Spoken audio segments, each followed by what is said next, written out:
আপনি তো আপনার নিজের ব্যাপারে ভালোই জানেন। একবার চিন্তা করে দেখুন তো, আপনার যদি এখনই মৃত্যু আসে, তাহলে আল্লাহর সামনে গিয়ে আপনি কি বলে দাঁড়াবেন? কি বলবেন যে আপনি কি করেছেন? কি নিয়ে আপনি আপনার রবের সামনে উপস্থিত হবেন? সেদিন আপনার কি বলার আছে? আপনি কি সত্যিকার অর্থে কিছু বলতে পারবেন যে রব, আপনি আমাকে 50, 60, 70, 80 ইয়ার্স দিয়েছেন, আমাকে 20, 30, 40 বছর বাঁচিয়ে রেখেছেন, নেয়ামত দিয়েছেন, আমার গুণাগুলো ঢেকে রেখেছেন, আমাকে ডেকেছেন বারবার, প্রতি রাতে আপনি প্রথম আকাশে নেমে এসেছেন, আমি জানি, শুনেছি, ওলামায়ে কেরাম বলেছে, কিন্তু তারপর আমার কানে একবারের জন্য এটা কোনো শিহরণ জায়গায় নাই, আমার অন্তরে কোনো প্রকম্পন তৈরি করে না, কোনো অনুশোচনা আমার মধ্যে তৈরি হয় না, আমার লাইফস্টাইলের মধ্যে কোনো পরিবর্তন আসে না, আমি যেভাবে চলেছিলাম সেভাবেই চলেছি, পাগলা ঘোড়ার মতো চলছি, দৌড়াচ্ছি। কিসের পিছনে দৌড়াচ্ছেন আপনি জানেন না। যে সকল ব্যক্তিরা কাফের, আমালুহুম কাসারাবিন বিকিয়াতিন ইয়াহসাবু যমআনু মা হাত্তা ইযা জাউহা, যখন আল্লাহ সুবহানাহু ওয়া তাআলা বললেন যে কাফেরদের অবস্থা হচ্ছে এরকম, তাদের আমলগুলো কাসারাবিন বিকিয়াতিন ইয়াহসাবু যমআনু মা হাত্তা ইযা জাআহু লাম ইয়াজিদহু শাইআ ওয়া ওয়াজাদাল্লাহু ইনদাহু ফাওয়াফাহু হিসাবা। মরুভূমিতে যখন একজন ব্যক্তি, তৃষ্ণার্ত ব্যক্তি, তার প্রাণীর তৃষ্ণা সে ছটফট করছে, এই ব্যক্তি দূরে মরিচিকাকে সে মনে করবে পানি, মরিচিকাকে, মিরেইজকে সে পানি মনে করে সেখানে দৌড়াতে থাকবে, সেখানে গিয়ে দেখবে আসলে পানি নাই, আসলে কিচ্ছু না, সেখানে গিয়ে দেখবে মৃত্যু তার উপস্থিত, কারণ এর মধ্যে সে ক্লান্ত পরিশ্রান্ত। আপনি যে দৌড়াচ্ছেন না, আপনি এরকম একজন মরুপথিকের মতো দৌড়াচ্ছেন, সামনে কিছু নাই, যা দেখছেন এগুলো ধুধু, কিচ্ছু না, এ দুনিয়া এগুলো কিচ্ছু না, আল্লাহ সুবহানাহু ওয়া তাআলার কাছে এর কোনো মূল্য নাই, তুচ্ছ, এত তুচ্ছ। রাসূলুল্লাহ সাল্লাল্লাহু আলাইহি ওয়াসাল্লাম তিনি একটি বাজারের পাশে দিয়ে তিনি যাচ্ছিলেন, এবং তার সাহাবীরা তার সাথে, তিনি তো সবসময় রিয়েল এক্সাম্পল দিতে রাসূলুল্লাহ সাল্লাল্লাহু আলাইহি ওয়াসাল্লাম পছন্দ করতেন।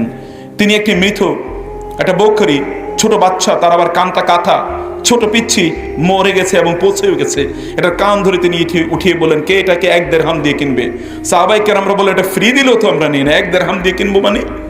রাসূলুল্লাহ সাল্লাল্লাহু আলাইহি ওয়াসাল্লাম বলেন, আল্লাহর কসম, এই দুনিয়ার মূল্য আল্লাহর কাছে এই যে মরা পচা এই বকরির বাচ্চাটার চেয়ে অনেক কম। সেই দুনিয়া নিয়েই তো আমরা পাগল প্রত্যেকটি মুহূর্তে। দেখেন, লোকদের মধ্যে চিন্তা চেতনা একটাই, যুবকদের মধ্যে একটাই স্বপ্ন, এই দুনিয়াতে কত বড় চাকরি বাকরি করবে, কত বড় ব্যবসা বাণিজ্য করবে, কত বড় বাড়ি গাড়ি হাঁকাবে, এগুলোই একমাত্র স্বপ্ন। এই স্বপ্ন আমরাই তাদের মধ্যে তৈরি করে দেই, আমরা এগুলো নিয়ে প্রত্যেকটি মুহূর্তে আমরা চিন্তা করি, কিন্তু প্রত্যেকটি মুহূর্তে যে আমরা কিয়ামতের দিকে এগিয়ে যাচ্ছি। রাসূল সাল্লাল্লাহু আলাইহি ওয়াসাল্লাম 1500 বছর আগে বলেছেন যে আমি এবং কিয়ামতে এরকম কাহাতাই না, একেবারে এরকম কাছাকাছি। তিনি বলেছেন, আমি প্রেরিতই হয়েছে কিয়ামতের খুবই কাছাকাছি একটি সময়। তিনি নিজেই আগমন, তার নিজের আগমনে একটা কিয়ামতের আলামত, কিয়ামতের ছোট আলামতের মধ্যে একটি তিনি নিজেরই আগমন। তাহলে আপনি এবং আমি কোন দিকে এগিয়ে যাচ্ছি, কোথায় যাচ্ছি, এগিয়ে যাচ্ছি কোথায়? আপনি যতই দৌড়াচ্ছেন, মনে রাখতে হবে আপনি কিন্তু কবরের দিকে দৌড়াচ্ছেন। যতই দৌড়াচ্ছেন আপনি কবরের দিকে দৌড়াচ্ছেন, আপনার কবরের ডিস্টেন্সটা কমে যাচ্ছে, কবরের ডিস্টেন্সটা প্রত্যেকটি মুহূর্তে কমছে। এভরিডে আপনি you are getting closer to your grave. আপনার কবরের আপনি অনেক নিকটবর্তী হয়ে যাচ্ছেন প্রত্যেকটি মুহূর্তে। কিন্তু তার জন্য আপনার প্রিপারেশন কি সত্যিকার অর্থে আছে? কাল্লা সাউফা তা'লামুন, আল্লাহ বলছেন, কাল্লা, থামো, সাউফা তা'লামুন, তুমি বুঝবা। সুম্মা কাল্লা, আবার বলছি থামো, রেস, স্টপ ইউর রেস, তোমার এই যে দৌড় তুমি বন্ধ করো, এই দৌড় প্রতিযোগিতা তুমি স্টপ করো। সাউফা তা'লামুন, তুমি দ্রুতই জানবে, তুমি দ্রুত জানবে। সাউফা তা'লামুন, কাল্লা লাউ তা'লামুনা ইলমাল, আবার বলছি থামো, লাউ তা'লামুনা ইলমাল ইয়াকিন, তোমরা ইলমে ইয়াকিন অর্জন করবে, সেদিন তোমরা সচক্ষে দেখতে পাবে, সেদিন তোমরা ইয়াকিন, এমন বিশ্বাস তোমাদের হবে, এটাকে তোমরা অস্বীকার করতে পারবে না। সুম্মা লাতারাউন্নাহা আইনাল ইয়াকিন সুম্মা লাতুসআলুন্না ইয়াওমাইযিন আনিন নাঈম, তোমার এই জীবন সম্পর্কে তোমাকে সেদিন প্রশ্ন করা হবে যে তুমি এই জীবনকে কি করেছো, কোথায় তুমি তোমার এই জীবনকে কাটিয়েছো, তোমার যৌবনকে তুমি কোথায় কাটিয়েছো, কি করে তুমি তোমার সময়গুলো নষ্ট করেছো। তুমি এটা মনে করবে, এগুলো তুমি ভাববে। এখন তো ইয়াং পোলাপাইন আছে, এদের এখন আর ভালো লাগবে না, কারণ তারা মনে করছে আমরা মরবো না, আমরাই তো পয়সা থাকবো, এখন তো আমরা গান বাদ্য, নাটক, সিনেমা ইত্যাদি নিয়ে আমরা ব্যস্ত থাকবো। অথবা বৃদ্ধরাও তারা মনে করবে, কই আমরা আরো কিছুদিন বাঁচবো, এখনো ছেলে মেয়েদের বিয়ে করানো হয় নাই, এখনো বাড়িটা এখনো কমপ্লিট করা হয় নাই, ওই জায়গাটা এখনো কেনা হয় নাই, এখনো ইত্যকার আরো বহুত কাজ এখনো বাকি রয়ে গেছে, এগুলো তো এখনোই কিছুই করা হয় নাই। এগুলো আপনারা মনে করবেন। প্রিয় ভাইরা, সম্মানিত বোনেরা, আমি আপনাদেরকে কিয়ামতের কয়েকটি আলামতের বিষয়ে আমি আপনাদেরকে বলবো। বলার পরে আমি আমার পরবর্তীতে দাজ্জাল সম্পর্কে আজকে আপনাদেরকে একটা ক্লিয়ার কাট স্পষ্ট একটা ধারণা দেওয়ার চেষ্টা করব যে কিয়ামতের আলামতের মধ্যে আসলে কি আছে। এবং সত্যিকার অর্থে যে আমরা সবচেয়ে বড় ফিতনা, রাসূল সাল্লাল্লাহু আলাইহি ওয়াসাল্লাম বলেছেন আমার উম্মার জন্য, মানব জাতির জন্য দাজ্জালের চেয়ে বড় কোনো ফিতনা নাই। এই ফিতনার মধ্যে আপনারা কিভাবে নিমজ্জিত হয়ে আছেন, অথবা অন্যান্য কি কি ফিতনা আছে, এই ফিতনাগুলো আমাদের জানা দরকার। এই ফিতনা থেকে কিভাবে আমরা নিজেদেরকে মুক্ত রাখতে পারি সেই বিষয়গুলো আমাদের জানা দরকার। অন্যথায় অজান্তেই, আমাদের না জানা অবস্থায় কিন্তু আমরা হয়তো বা ফিতনার মধ্যে ঢুকে যাচ্ছি। এটি আমাদেরকে বুঝতে হবে প্রিয় ভাইরা। রাসূলুল্লাহ সাল্লাল্লাহু আলাইহি ওয়াসাল্লাম তিনি কিয়ামতের আলামতের ব্যাপারে বিখ্যাত সেই হাদিসে জিবরিলের মধ্যে রাসূলুল্লাহ সাল্লাল্লাহু আলাইহি ওয়াসাল্লাম বলেছেন আনতালিদাল আমাতু রাব্বাতাহা, যে কিয়ামতের একটা প্রধানতম একটা আলামত, ছোট আলামত এগুলো সব, এই আলামতের মধ্যে একটা হলো আনতালিদাল আমাতু রাব্বাতাহা, অর্থাৎ দাসীরা তাদের মনিবদেরকে জন্ম দেবে। দাসীরা তাদের মনিবদেরকে জন্ম দেওয়ার অনেক অর্থ আছে, তোর মধ্যে একটা অর্থ হলো যে সাধারণ মানুষ, যে সকল মানুষ সমাজের নেতা হওয়ার কথা না, এই মানুষগুলোই সমাজের নেতা হয়ে যাবে। অবস্থা কি ঘটতেছে কি ঘটে নাই? একটু মনে হয় বুঝেন নাই। সমাজে নেতা যে সকল লোকেরা হওয়ার কথা, এখন সমাজের অধিকাংশ নেতাগুলো হলো চোর বাটপার। অধিকাংশ জায়গায় আপনাদের এলাকায় ভালো, কিন্তু আমাদের এলাকায় ভিন্ন অবস্থা, একেবারে ভিন্ন। আগে চুরি করতো, কিছুদিন আগে দেখেন নাই ওই এক ছেলে চুরি করে ধরা খাইছে, এখনো কি এখন পদান্নতি হয় না? মানুষের বিপর্যয়, তার রুচির লেভেলটা কত নিচে নেমে গেছে যে একটা চোর চুরি করে ধরা খেয়েছে, এখন তাকে বিভিন্ন জায়গায় প্রধানমন্ত্রী বানা হয়। এটা সমাজের চিত্র, সর্বত্রই এইরকম ব্যক্তিরা তারা সমাজের নেতৃত্ব তারা প্রদান করছে। রাসূলুল্লাহ সাল্লাল্লাহু আলাইহি ওয়াসাল্লাম 1500 বছর আগে কথা বলে গিয়েছেন, যখন এই কথা সত্য ছিল। আল উমারা মিন কুরাইশিন, if any leader is to be elected, that is to be elected from the Quraysh community, because the Quraysh had the legacy of leading the community for thousands of years. কুরাইশদের পক্ষ থেকে নেতা নির্বাচিত হবে, কারণ কুরাইশরা হাজার বছর জুড়ে তার নেতৃত্ব প্রদানে তাদের অভিজ্ঞতা আছে। সেই কথা যখন বলেছেন, তখনই তিনি বলে গেছেন সমাজের নেতা হবে চোর বাটপারগুলো। এরকম এখন হচ্ছে কিনা? আল তালিদাল আমাতু রাব্বাতাহা, অথবা রাসূলুল্লাহ সাল্লাল্লাহু আলাইহি ওয়াসাল্লাম বলেছেন আনতালিদাল আমাতু রাব্বাতাহা, মানে হচ্ছে পোলাপাইনগুলো এখন তাদের মায়ের চোখের দিকে তাকিয়ে তারা কথা বলবে। মাকে বলবে চুপ, তুমি কথা বলো না, আমি যা কথা বলার বলবো। এরকম এখন আছে কিনা? এখন তো আছে। এখন তো পোলাপাইনের কাছে তার বউয়ের কথা সবচেয়ে বেশি ভালো লাগে, মায়ের কথা ভালো লাগে না। এরকম আছে কিনা? মায়ের কথা ভালো লাগে না, বউয়ের কথা সবার চেয়ে বেশি ভালো লাগে। আমি বলছি না যে বউদেরকে জুলুম করবেন, খবরদার। কারীম, সম্মানিত ব্যক্তি সে যে তার স্ত্রীদেরকে সম্মান করতে পারে। সম্মানিত ব্যক্তি ছাড়া কেউ কোনোদিন স্ত্রীদেরকে সম্মান করতে পারে না। সম্মানিত ব্যক্তিরাই কেবলমাত্র, যারা প্রেস্টিজিয়াস, অনারেবল, ডিগনিফাইড, তারাই কেবলমাত্র তাদের স্ত্রীদেরকে সম্মান করতে পারে। কিন্তু অবস্থা তো আবার ভিন্ন ভিন্ন জায়গাও আছে। এখন আর বউ ছাড়া আর কিছুই সে বুঝে না। বিয়ে করার পর এখন বউই তার সব কিছু, তাই না? পারলে বউরে মাও কইয়া ফেলা, এরকম একটা ভাব অবস্থা, এরকম একটা অবস্থায় আছে যে সম্মানের এই জায়গায় তাকে নিয়ে গেছে, আর কিচ্ছু নাই। রাসূলুল্লাহ সাল্লাল্লাহু আলাইহি ওয়াসাল্লাম বলেন আনতালিদাল আমাতু রাব্বাতাহা। অথবা 3 নম্বর হচ্ছে যে এমন একটা অবস্থা যে কে যে মা, কে যে কি, এটা কেউ বুঝবে না। ইউরোপে যান, যায় দেখবেন যে অবস্থাটা কি, কে যে কার কি, কেউ কিচ্ছু জানে না। এরকম একটা সমাজ তৈরি হয়ে গিয়েছে এখন। তো তাই রাসূলুল্লাহ সাল্লাল্লাহু আলাইহি ওয়াসাল্লাম 1500 বছর, আরো বহু ইন্টারপ্রিটেশন আছে, আমি সেদিকে যাচ্ছি না। রাসূলুল্লাহ সাল্লাল্লাহু আলাইহি ওয়াসাল্লাম বলেছেন, এরপরে দেখবে ওয়া আনতারাল হুফাতাল উরাতাল আলাতা রিআ আশ-শাই ইয়াতাতাওয়ালুনা ফিল বুনিয়ান। তুমি দেখবে এক সময় যে সকল লোকেদের মাথায় কাপড় ছিল না, পায়ে স্যান্ডেল জুতা ছিল না, গায়ে কোনো জামা ছিল না, এবং যারা সাধারণ কাজ করে করে বেড়াতো, এই সকল লোকেরা এখন বিশাল বিশাল অট্টালিকা নির্মাণ করছে কিনা বলেন তো এলাকায়? এরকম দেখবেন যে আগে কিছুই ছিল না, এখন 5 তলা বিল্ডিং না এলে তার মনেই ভরে না। 5 তলা কে থাকবে তাও জানবে, কিন্তু বিল্ডিং যেহেতু পাশের লোক 2 তলা বিল্ডিং করেছে, তারটা 3 তলা না হলে কেমনে হয়? এরকম আছে কিনা? এটা অহংকার, অধ্যত্ব, আত্মম্ভরিতা, আমার কেন তার চেয়ে ছোট থাকবে, এইগুলো কাজগুলো লোকেরা করবে। রাসূলুল্লাহ সাল্লাল্লাহু আলাইহি ওয়াসাল্লাম 1500 বছর আগে বলে গিয়েছেন ইয়াতাতাওয়ালুনা ফিল বুনিয়ান, তার বিশাল বিশাল অট্টালিকা তারা নির্মাণ করবে। এই ইউরোপিয়ান আমেরিকানরা যখন মুসলমানরা সারা বিশ্ব পরিচালনা করে, সারা বিশ্ব যখন নেতৃত্ব দেয়, তখন ওরা পর্যন্ত জঙ্গলে বসবাস করত। ওরা বুঝতে পারতো না যে কিভাবে রান্না বান্না করে খেতে হয়, এই সকল আইডিয়াগুলো তাদের ভালো জানা ছিল না। তারা জঙ্গলে জীবন, এখনো বহু জায়গায় দেখবেন লোকেরা জঙ্গলে জীবন যাপন করে, এরকম জঙ্গলে জীবন যাপন তারা করতো। আজকের এই পৃথিবীর সবচেয়ে বড় সভ্যতার দাবিদার কারা? কারা বলেন তো দাবিদার? ওই পশ্চিমারা না? অথচ মুসলমানরা যখন পৃথিবী শাসন করে, তখন পশ্চিমারা বুঝেও না সভ্যতা কাকে বলে। স্কুল, কলেজ, ইউনিভার্সিটি ওদের দেশে ছিল না, যখন মুসলমানরা বিশ্ববিদ্যালয় পর্যন্ত প্রতিষ্ঠা করে তারা সেখানে পড়ে। এই রকম পরিস্থিতি এখন দেখেন, তাদের কাছে আমরা সভ্যতা শিখতে হয়, তারাই এসে আমাদেরকে শিক্ষা দেয় অথবা আমাদেরকে তারা সবক দেয় যে এই সভ্যতা এই উন্নয়নের ধারণা তারা আমাদেরকে দিয়ে থাকে। রাসূলুল্লাহ সাল্লাল্লাহু আলাইহি ওয়াসাল্লাম 1500 বছর আগে এই কথা বলে গিয়েছেন। রাসূলুল্লাহ সাল্লাল্লাহু আলাইহি ওয়াসাল্লাম তিনি আমাদেরকে আরো বলে দিলেন যে ফিতনার মধ্যে কি কি ঘটবে। রাসূলুল্লাহ সাল্লাল্লাহু আলাইহি ওয়াসাল্লাম তিনি বলেন চারিদিকে আপনি দেখতে পাবেন যে ব্যাপক বিভিন্ন ধরনের ফিতনা তৈরি হবে। আপনার 30 বছর আগে ইন্টারনেটের নাম শুনছেন নাকি এখানকার মুরব্বীরা? ইউটিউবের নাম শুনছেন নাকি? ফেসবুকের নাম শুনছেন নাকি? এখন তো এগুলি ছাড়া আর কিচ্ছুই শুনেন না। এখন তো আল্লাহর নাম যতবার নেয় তার চেয়ে বেশি কি ফেসবুকের নাম নেয়, নাই কিনা? এখন লোকেরা কোরআন যতবার ধরে, যে আপনাদেরকেই বলি, এখানে মুরব্বীরাও আছেন, আপনার মোবাইলের দিকে আপনি ডেইলি যতবার চান আল্লাহর কিতাবের দিকে আপনি ততবার তাকান কিনা? মোটেই না। আপনার মোবাইলটাকে আপনি যতটা যত্ন করেন আল্লাহর কিতাবের এতটুকু ভালোবাসা আপনার অন্তরে আছে নাকি? আমি চ্যালেঞ্জ করে বললাম নাই। পড়েই দেখেন না, আপনার মোবাইলটা হাত থেকে পড়ে গেছে, এর জন্য আপনার যে আফসোস, আপনার কিতাব, আল্লাহর কিতাব পড়ে গেছে, এর জন্য এতটুকু আফসোস নাই। মোবাইলটা এতদিন ধরতে পারেন নাই, বন্ধ হয়ে আছে, এর জন্য পাগল হয়ে যায়। একদিন ইলেকট্রিসিটি যদি এলাকায় না থাকে তাহলে লোকেরা মোবাইল চার্জ দিতে পারে না, দেখে পাগল হয়ে যায়, মনে হয় সব পাগলা গারদের মতো হয়ে যায়। কিন্তু কোরআন যে তারা মাসের পর মাস ধরে না, কোনো অনুভূতি আছে নাকি মুসলমানদের? বুঝেন নাই কথা আমার? তার অবস্থা কোথায়? জোহরুল ফিতনা বিভিন্ন জায়গায় আপনাদেরকে ছড়িয়ে দিয়েছে। এমন একটা অবস্থা, মানুষ কেবলমাত্র এই মাটিতেই তারা অপরাধ করে না।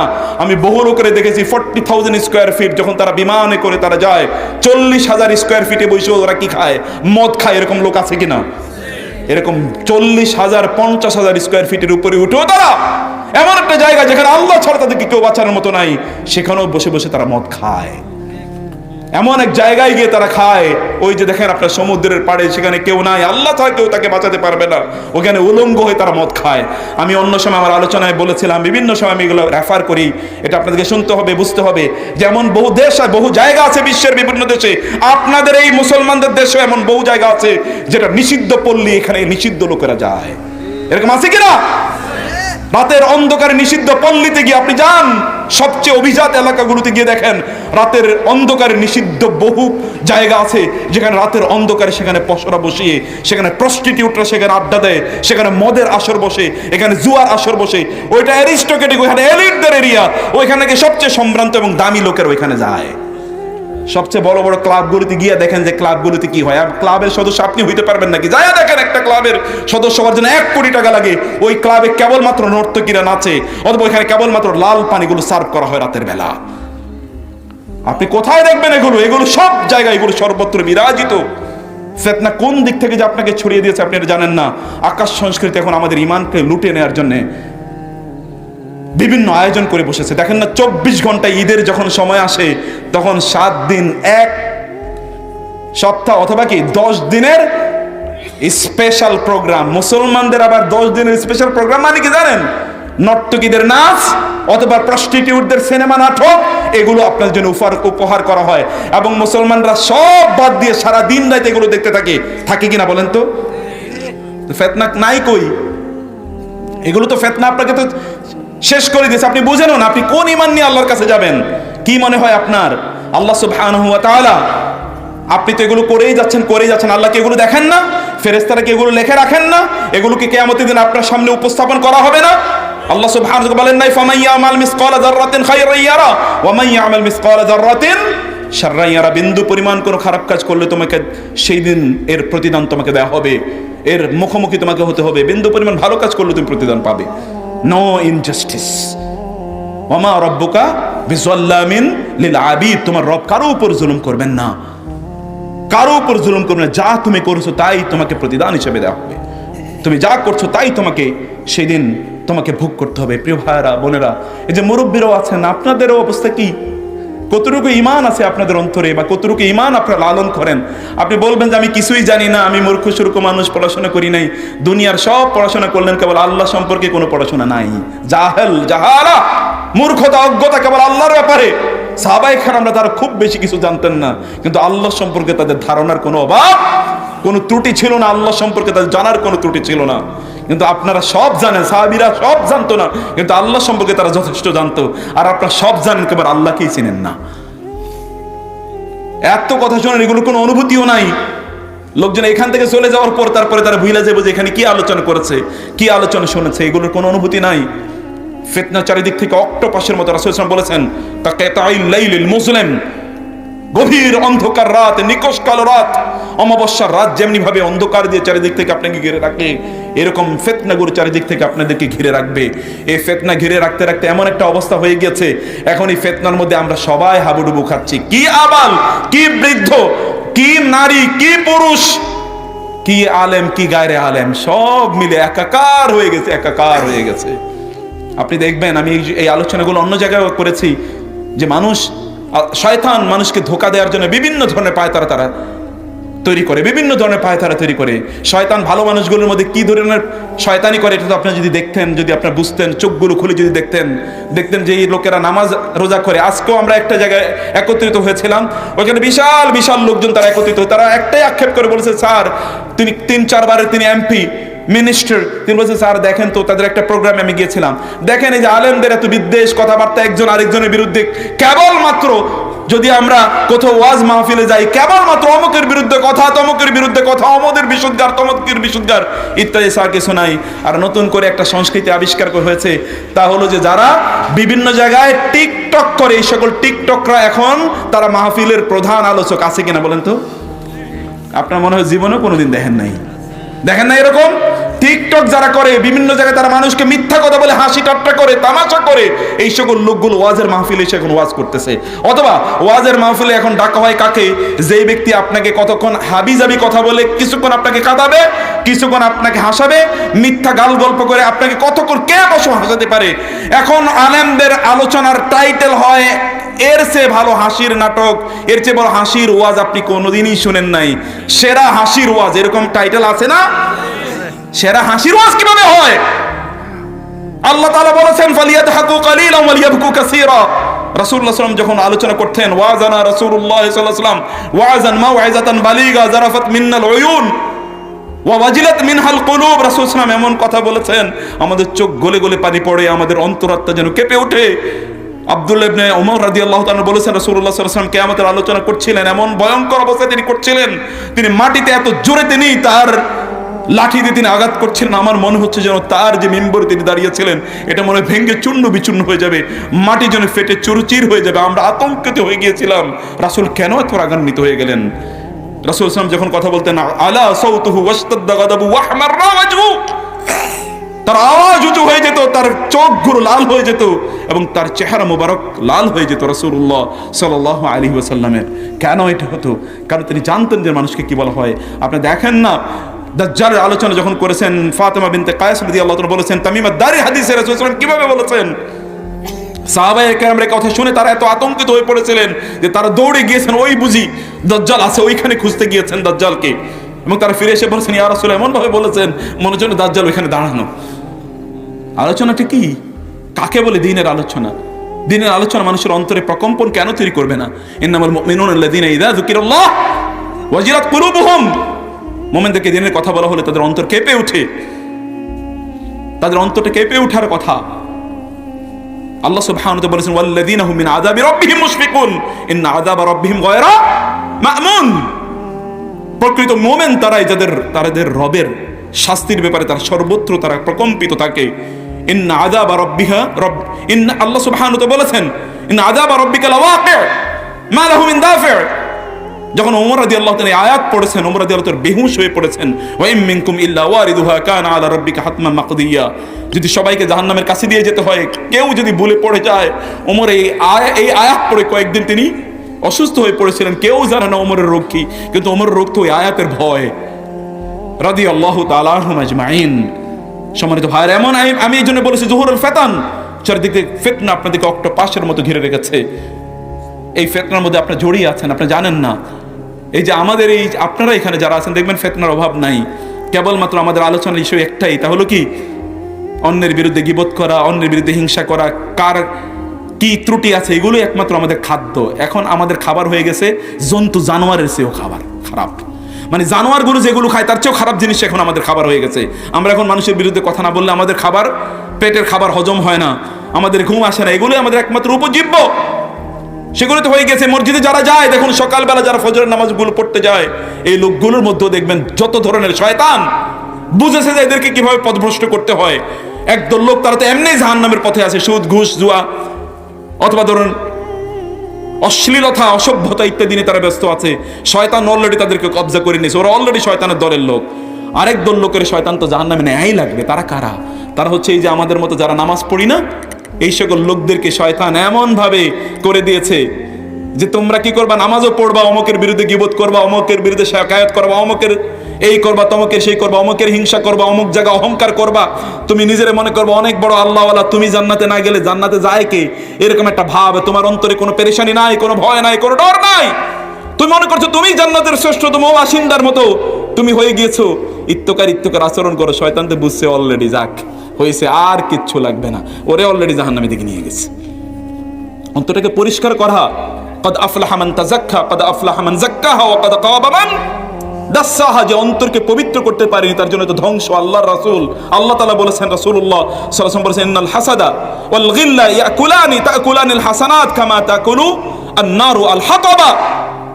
অন্যের বিরুদ্ধে বিদ্বেষ অথবা হিংসা ইত্যকার মানুষের আমলগুলোকে, সবগুলোকে তেমনি ভাবে খেয়ে ফেলে, ভস্য করে ফেলে, যেমনি ভাবে আগুন ভস্য করে ফেলে লাকড়িগুলোকে জ্বালানিগুলোকে। এখন দেখবেন এখানে অনেক পোলাপাইন আছে, তারা দিনের দাওয়াত তাদের একটাই, তা হলো কারোরে খোঁসানি। আছে কিনা এরকম? একদল ইয়াং জেনারেশন আছে, ওদের দাওয়াতের প্রজেক্ট একটাই, তা হলো মানুষের বিরুদ্ধে কথাবার্তা বলা। খবরদার খবরদার, এইটাই শয়তানের প্রকল্প, শয়তানের এজেন্ডা।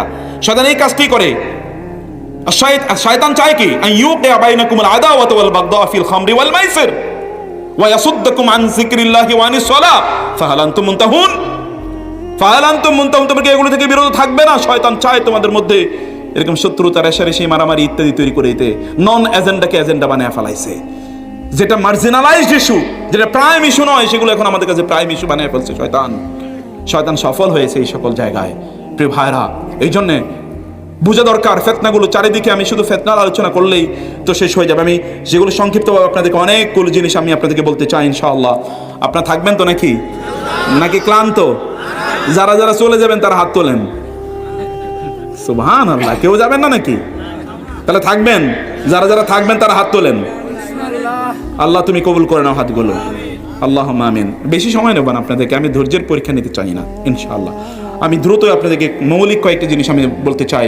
প্রিয় ভাইরা, চারিদিকে যদি দেখেন যে চারিদিকে প্রচুর পরিমাণ ধন বেড়ে গেছে, সম্পদ বেড়ে গেছে, তাহলে কাঁদা দরকার। কারণ আপনাদের পূর্বপুরুষরা, আপনাদের সালাফরা তারা কেঁদেছেন। ওমর রাদিয়াল্লাহু তাআলা আনহু যখন চারিদিকে ব্যাপক পরিমাণ সম্পদ চলে আসলো, তিনি আমিরুল মুমিনিন, তিনি কাঁদা শুরু করলেন। কেন তিনি কাঁদছেন? কারণ তার মনে পড়ে গিয়েছে যে কাফেরদের অবস্থা হচ্ছে আল্লাযীনা কাফারু ইয়াকুলুন ওয়া ইয়াতামাত্তাউনা কামা তাকুলুল আনআম ওয়ান নারু মাসওয়াল লাহুম। কারণ তিনি বলেছেন, আল্লাহ তাআলা বলেছেন, কাফেরদের অবস্থা হচ্ছে ইয়াতামাত্তাউনা ওয়া ইয়াকুলুন, তারা খায় এবং তারা ভোগ করে, কামা তাকুল আনআম, যেমনিভাবে চতুষ্পদ জন্তুগুলো খায়, চতুষ্পদ জন্তুগুলোর মতো এরা খায়। এদের অবস্থা হলো যেমন মনে হয় যেন এদের দুনিয়াতে কেবলমাত্র সৃষ্টি হলো খাওয়ার জন্য, আর কোনো কাম নাই। এখন দেখবেন যে কোথায় ভালো ভালো খাবার পাওয়া যায়, এগুলো সব আমাদের মুখস্থ। আছে কিনা বলেন তো? এই এলাকায় সবচেয়ে ভালো খাবার কোথায় পাওয়া যায়? এগুলো সব মুখস্থ, আর কিচ্ছু নাই।